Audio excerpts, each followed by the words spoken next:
সবাই কেমন আছো? আশা করি সবাই মোটামুটি যে যেখানে আছো ভালোই আছো। এভরিওয়ান, ভিডিও শুরু করার আগে আমি বলে দিচ্ছি যে আমাকে নিয়ে মেনশন দেওয়া বা তোমাদের ভিডিও আমাকে মেনশন করা বা তোমাদের চ্যানেল আমাকে মেনশন করা এগুলো আমি দেখতে পারতাম না। আমি একটু বেশি বিজি ছিলাম এর জন্য। বাট আমি এখন পুরোপুরি ভাবেই ফ্রি আছি। তো তোমরা চাইলে তোমাদের মেনশন দেওয়ার কথা বা আমাকে নিয়ে লেখা কথাগুলো বা কোনো ভিডিও বা তোমাদের আইডি যেটা কিনা তোমরা আমাকে দিতে চাও বা অনেকেই আছে যারা সাপোর্ট চাও বা আমাকে নিজেদের আইডিটা দেখাতে চাও, তারা চাইলে আমাকে মেনশন দিতে পারো এখন। আর এই পার্টটা কিন্তু আমি অনেক কষ্ট করে বানাইছি। এখন কেন কষ্ট করে বানাইছি এটা সবাই জানো। আমার বাম হাতে প্রচুর পরিমাণে ব্যথা। এখন কেন ব্যথা এটা আমি কমিউনিটি পোস্ট করেছি। যারা যারা দেখো নাই তারা দেখে আসো, আর যারা যারা দেখেছো তারা তো জানে কেন। তো আর বেশি কথা বলবো না, সবাই স্ট্রেটে চলে যায়। খানিকক্ষণ পর তে তার শাড়ির কুচিগুলো ঠিক করতে করতে ওয়াশরুম থেকে বের হলো। জাংকুক তো মুগ্ধ চোখে তেকেই দেখছে। তেকে আজকে এতটা সুন্দর লাগছে যেটা কিনা জাংকুক নিজেও আগে থেকে কল্পনা করে রাখেনি যে তেকে এতটা সুন্দর লাগবে। জাংকুক তের দিকে মুগ্ধ চোখে তাকিয়েছিল। তে জাংকুককে দেখে না দেখার ভান করছে। তে একটা হালকা মিষ্টি কালারের মধ্যে শাড়ি পরেছে যেটাতে জাংকুক তের দিক থেকে চোখ ফেরাতেই পারছে না। জাংকুক কোনো কিছু না বলে তের পার কাছে বসে পড়ে আর তের কুচিগুলো ঠিক করতে থাকে। কুচি ঠিক করতে করতে হুট করে জাংকুকের নজর গেল তের পেটের দিকে। তেকে কোনো কিছু না বলেই জাংকুক হুট করে তের পেটে ঠোঁট ছুঁয়ে দিল আলতো ভাবে। কি করছেন আপনি? কেন? আমার বউকে আমি আদর করছি। কতবার বলবো আমি, আপনার ছোঁয়া আমার ভালো লাগে না। কেমন যেন গার মধ্যে কিনকিন করে আপনার ছোঁয়াতে আমার। জাংকুক উঠে তীর গাল শক্ত করে চেপে ধরলো আর বলল, আমি তোর স্বামী, আমার ছোঁয়ার মধ্যে তুই ভালোবাসা খোঁজ। তুই ভাবিস না যে আমি তোকে তোর এমন কথাবার্তা শুনে দেবদাস হয়ে তোকে ছেড়ে দিব। আমি কিন্তু এতটা ভালো না। তোমার সাথে রাগ দেখে কথা বলার জন্য আমাকে বাধ্য করো না। এটাতে তোমার সাথে অনেক বেশি খারাপ হবে শোনা। কি করবেন কি আপনি? কিছুই করব না, শুধুমাত্র তুমি যখন পালাতে চাইবে, যখন কোথাও চলে যেতে চাইবে আমাকে ছাড়া, ততই আমি তোমাকে আমার বুকে আরো আগলে ধরবো। বলেই জাংকুক থেকে জড়িয়ে ধরে। তে ভালোই রিয়েলাইজ করতে পারছে যে এতদিন জাংকুক একা একা থেকে একটা সাইকোয় পরিণত হয়েছে। ওর কাছ থেকে মুক্তি পাওয়ার কোনো পথ নেই তার। জাংকুক এবার হাত ব্রেক করে তের দিকে তাকিয়ে মুচকে একটা হাসি দিয়ে বলে, দেখেছো জান, কতটা দেরি হয়ে গেল। চলো তোমাকে এখন আমি সাজিয়ে দিব নিজের হাতে। বলেই জাংকুক তেকে নিয়ে গেল ড্রেসিং টেবিলের সামনে। তের হাতে খুব যত্ন সহকারে জাংকুক চুড়ি পরিয়ে দিচ্ছে। কানে সিম্পল একটা রিং পরিয়ে দিল আর হাতে একটা ব্রেসলেট পরিয়ে দিল যেটাতে কিনা যে লেখা ছিল। গলায় একটা নেকলেস পরিয়ে দিল যেটাতেও যে লেখা ছিল। একদম ছোট্ট করে লেখা ছিল যেটা। জাংকুক হালকা পিঙ্ক কালারের একটা লিপস্টিক তের ঠোঁটে লাগিয়ে দিল আর চুলটা খুলে ফেলল। এইবার লাগছে একদম আমার বইয়ের মতো। জাংকুক তে আরো কাছে গিয়ে বলল, আমাকে আর কত পাগল করবা জান? তোমাকে এতটাই সুন্দর লাগছে যে মনে হচ্ছে তোমার চোখের দিকে তাকিয়ে নিজের প্রাণটা দিয়ে দিই। তে মনে মনে ভাবতে থাকে, দেখ আজকে সারা দিন ধরে দেখ, 24 ঘন্টা দেখ, তাও তুই মর। এতদিনে কত কিছু যে হলো, সবার মরণ হয়েছে, তোর মরণ কেন হয়নি? কি ভাবছো তুমি জান? আমি মরে গেলে অনেক ভালো হয় না? কিন্তু আমি তো মরবো না। এত মানুষের মরণ হয়, আমার মরণ কেন হয় না? এইসবই তো ভাবছো তাই না? আমি মরবো না, তোমাকে নিয়ে অনেক দিন ধরে বাঁচবো। জাংকুকের এরূপ কথা শুনে তের চোখ তো বড় বড় হয়ে গেল আর মনে মনে সে ভাবতে লাগলো, উফ, এই লোকটা কিভাবে বুঝে গেল যে আমি কি বলছি তার নামে। এই বেটার সামনে তো মনে মনেও কোনো কিছু বলা যাবে না, সাইকো একটা।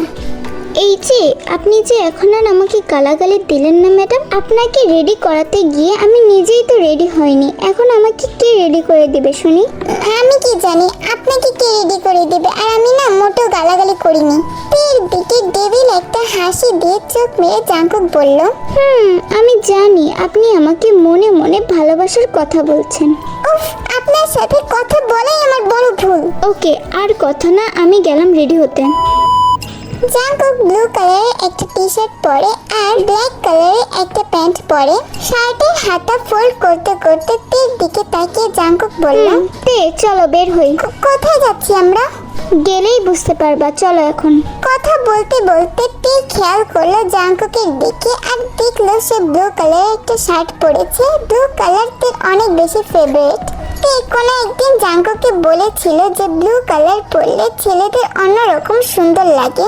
জাঙ্কুকের কথা শুনেই তের ঘোর কাটলো। কি দেখছো? ও আচ্ছা বুঝছি, তুমি আমাকে দেখছো আমি ব্লু কালারের শার্ট পরেছি, যেটা পরে আমাকে আলাদাই সুন্দর লাগছে, তাই তো? ঠিক বলেছেন, কিন্তু এরকম সুন্দর লাগার জন্য সুন্দর একটা মন লাগে, যেটা কিনা আপনার মধ্যে নেই। এই কথা বলছো তো, দেখবা একবার তুমি নিজের মুখে অন্য কথা বলবা। আর আমার যতটুকু মনে হয় সেই দিনটা আর বেশি দূরে না। কখনোই বলবো না। দেখা যাবে। জাঙ্কুক আর তে বেরিয়ে পড়লো। তে গাড়ির বাইরের দিকে তাকিয়ে ভাবছে আগের কথাগুলো। 7 বছর পর জাঙ্কুকের সাথে দেখা হওয়া আর তার জীবনের সবচেয়ে বড় ভুল সময়ের কথা। জাঙ্কুকের বোন লিসা আর তে একই কলেজে পড়তো। তে ছিল ইন্টার সেকেন্ড ইয়ারে। সেদিন ছিল লিসাদের কলেজে নবীনবরণ অনুষ্ঠান আর জাঙ্কুক অনেকদিন পর লিসার সাথে যোগাযোগ করে। লিসা সবসময় জিনের মতো বিশ্বাস করত যে তার ভাই কখনোই এই কাজটা করতে পারে না, এর জন্য ইচ্ছাকৃতভাবেই জাঙ্কুকের সাথে সে যোগাযোগ রেখেছিল। একদিন লিসা জাঙ্কুককে বলে, ভাইয়া আমাদের কলেজে তো নবীনবরণ অনুষ্ঠান আর আমি অনেকদিন ধরে তোমাকে দেখি না, তুমি কিন্তু আসবেই, ঠিক আছে? জাঙ্কুক তার বোনকে অনেকদিন ধরে দেখেনি। একসময় দেখার ইচ্ছা থাকলেও সেই ইচ্ছাটা সে পূরণ করতে পারতো না। অনেকদিন বোনের সাথে দেখা হয় না আর লিসা অনেক বেশি জোর করছিল জাঙ্কুককে আসার জন্য, তাই তারা ঠিক করে নবীনবরণ অনুষ্ঠানের দিনই তারা দেখা করবে। জাঙ্কুক চলে যায় লিসাদের কলেজের পিছনে, যেখানে কিনা অনেক মেয়েরাই শাড়ি পরে এসেছিল। কিন্তু জাঙ্কুকের এইসব কিছুতে আসে যায় না, কারণ তার জন্য আগে থেকে অনেক মেয়ে পাগল, কিন্তু সে কাউকেই পাত্তা দেয় না। হঠাৎ জাঙ্কুকের চোখ যায় আরেক জোড়া চোখের দিকে, কিন্তু জাঙ্কুক ভালোভাবে মেয়েটার মুখটাই দেখতে পাচ্ছিল না, কারণ তার মুখটা ওড়না দিয়ে ঢাকা ছিল। ন্যান্সি বলে, আইতে এবার কিন্তু তোর নামই ডাকা হবে। ওকে ডিয়ার, আমি রেডি। অল দ্য বেস্ট, ভালো করে নাচিস কিন্তু। ওকে দোস্ত। জাঙ্কুক এক পলকে তাকিয়ে আছে তের দিকে। কি অপলক চোখ দুটো! জাঙ্কুক যেন বারবার মেয়েটার চোখের প্রেমেই পড়ে যাচ্ছে। আগে এমন অনুভূতি কারোর জন্য হয়নি, এই প্রথমবার তেকে দেখে জাঙ্কুকের মনের মধ্যে অন্যরকম একটা অনুভব হচ্ছিল। কিন্তু আজ যেন জাঙ্কুক তার চোখ সরাতেই পারছে না। হঠাৎ জাঙ্কুকের ঘোর কাটলো একজনের হাতের স্পর্শে। জাঙ্কুক পিছন ঘুরে দেখে যে লিসা দাঁড়িয়ে আছে। লিসা জাঙ্কুককে দেখে সাথে সাথে বলল, ভাইয়া কেমন আছো? লিসা বলেই জাঙ্কুক বোনকে জড়িয়ে ধরলো। কত বড় হয়ে গেছে আমার ছোট্ট বোনটা। ভাইয়া ভাইয়া জানো তোমাকে ছাড়া একদমই ভালো নেই আমি আর মা। আর বাবা? বাবার সামনে তো তোমার নাম উচ্চারণও করা যায় না। তাই নাকি? তুই কোনো চিন্তা করিস না বোন, অনেক তাড়াতাড়ি বাবার ভুল ধারণা ভাঙবে আর খুব তাড়াতাড়ি আবারও আমি আমার পরিবারের সাথে থাকবো। এটাই যেন হয়। আচ্ছা ভাইয়া চলো অডিটোরিয়ামের মধ্যে, ফাংশন এক্ষুনি শুরু হয়ে যাবে। তারপর জাঙ্কুক আর লিসা অডিটোরিয়ামের ভেতরে গিয়ে সিটে বসে। অডিটোরিয়ামের পর্দা সরতেই জাঙ্কুকের চোখ জোড়া যেন আরেকজনের দিকে, যেন একদম তার দেখা সেই চেনা চোখ। তে নাচছে, জাঙ্কুক যেন মুগ্ধ চোখে তের দিকে তাকিয়ে আছে, এক ফোঁটাও দৃষ্টি ফেলাচ্ছে না। জাঙ্কুক নিজেও জানে না কেন সে চোখ ফিরাতে পারছে না তের দিক থেকে। হুট করে জাঙ্কুকের ঘোর কাটলো সেই সময়, যে সময় তের নৃত্য শেষ হলো আর সবাই করতালি দিয়ে উঠলো। লিসা তো সেই ধরে জাঙ্কুককে ডেকেই যাচ্ছে, আই ভাইয়া, আই ভাইয়া, আরে এই ভাইয়া। ও হ্যাঁ, কি বল? হ্যাঁ বলতো কে নাচলো এখন? আমি কি করে বলবো, আমি কি এখানকার কাউকে চিনি? ভাইয়া তোর কি মনে নাই? কি মনে থাকবে? এতক্ষণ তোর বউ, ধুর, মানে টিয়াপু নাচছিল। কি? ওইটা তে ছিল? ভাইয়া ওইটা টিয়াপুই ছিল। তোর নাচ শেষ, এর জন্য সে ড্রেস পাল্টাতে ড্রেসিং রুমে চলে গেল। আর জাঙ্কুক সেটা দেখে লিসাকে বলে, আচ্ছা লিসা, তুই এখানে একটু থাক, আমি আসতেছি। বলে জাংকুক তীর পিছন পিছন যেতে থাকে। ক্লিন রুমে ঢুকে জাংকুক দেখলো যে তে তার পিঠের চেন খোলার চেষ্টা করছে। গ্রিন রুমের দরজা সাইলেন্ট সিস্টেম হওয়াতে তে দরজা বন্ধ করেছে কিন্তু লক করেনি। আর জাংকুক সেই দরজা খুলে দেখলো যে তে তার পিঠের চেন খোলার চেষ্টা করছে।